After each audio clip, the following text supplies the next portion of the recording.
All right, today we're going to talk about something that's, well, it's at the core of trading success.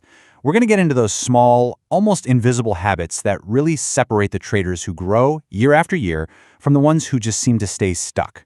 And let me tell you, it's not about finding some secret strategy. No, it's way more fundamental than that. So let's just start with the question that I think haunts so many of us, right? You'd put in the hours, you've stared at the charts until your eyes blur, but the needle just isn't moving. It's frustrating. So why? What's going on here?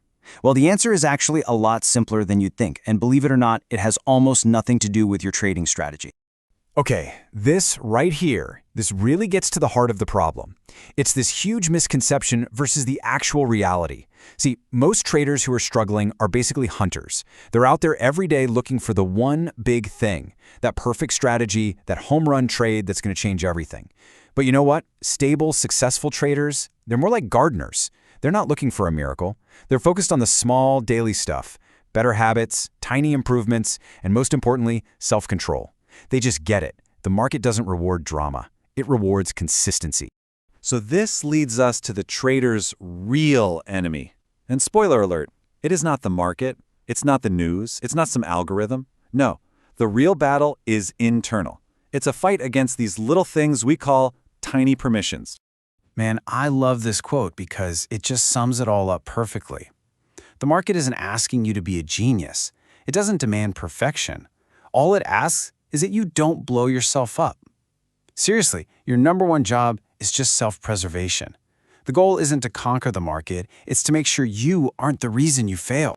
So what do these tiny permissions actually sound like? Well, I'm pretty sure these are going to sound familiar. This time can be an exception. Or, you know what, I'll just hold it a little bit longer. I'm tired, I'll skip journaling today. Every single one of these seems so minor in the moment, right? Harmless. But here's the dangerous part.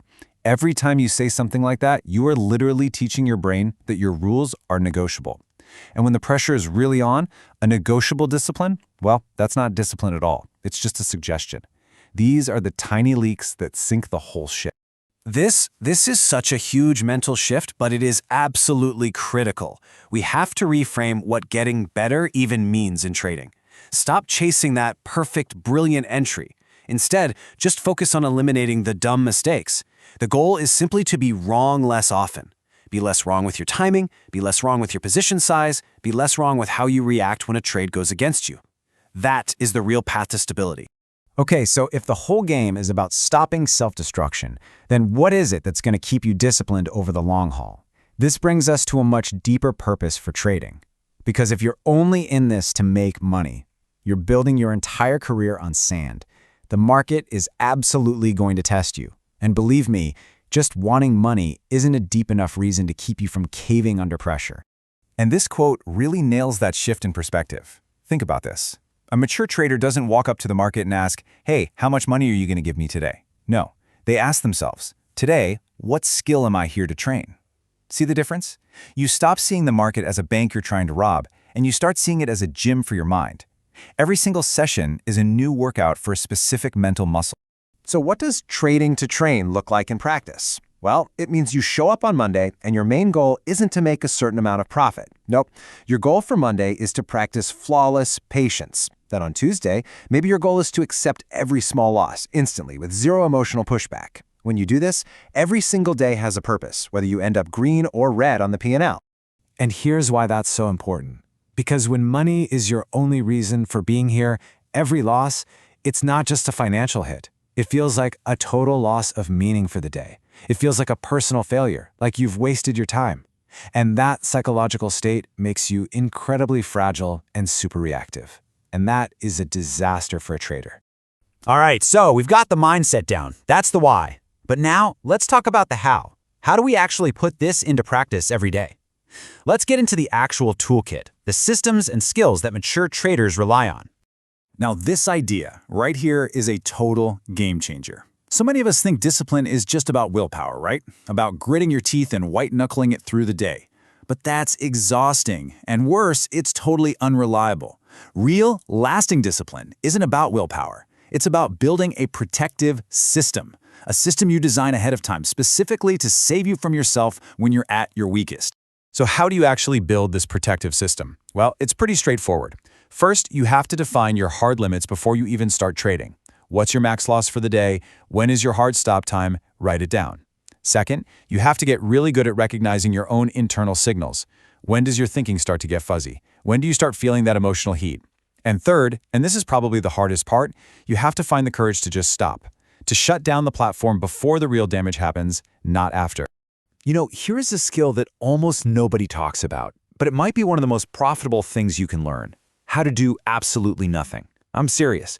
So many traders lose money not because their analysis is bad, but simply because they cannot stand the boredom of waiting for a high-quality setup. They get antsy, they feel like they have to do something, so they force a bad trade just to feel busy. You have to realize that boredom is a powerful filter in the market. It weeds out the impatient. Learning to sit with that boredom, that's a serious edge. And that brings us to our final and maybe most important section, the art of survival. Look, trading isn't about having one great month or one great year. It's about building a career that can last for decades. And to do that, you absolutely have to master two things: how you process failure and how you think about the long-term game. Let's just get this out in the open. Everybody fails. Every single trader on this planet, no matter how good they are, makes mistakes. They break their rules sometimes. It's gonna happen.